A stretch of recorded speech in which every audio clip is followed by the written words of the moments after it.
Direct, c'est aussi sur Facebook et Twitter. Il est 7h28. Merci d'être avec nous. Charles, vous surveillez les réseaux sociaux.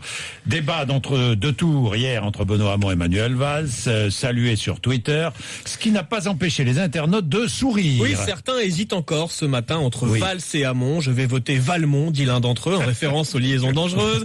Selon une internaute, Benoît Hamon a tellement dit perturbateurs endocriniens hier soir que j'ai l'impression que ce sont des membres de ma famille. On s'est aussi moqué du ministre de la Défense, Jean-Yves Le Drian, puisqu'on l'a vu à plusieurs reprises s'assoupir en arrière-plan pendant le débat. Des mini-siestes, sûrement une technique de GI américain pour rester au top, selon un internaute. Et puis une autre question a agité Twitter. Que faisait François Hollande hier soir, après le spectacle de Drucker, le désert chilien de l'Atacama? Était-il devant Top Chef sur M6?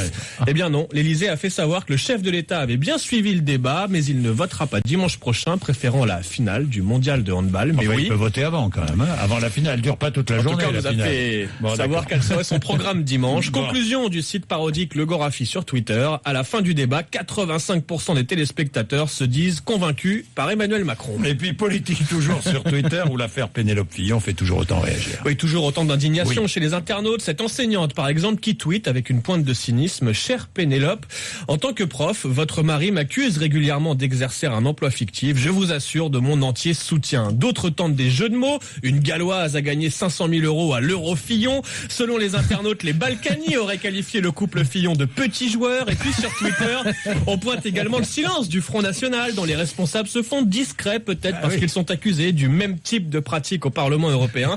Enfin, les internautes n'ont pas oublié que François Fillon se vante d'avoir permis à Internet d'arriver en France.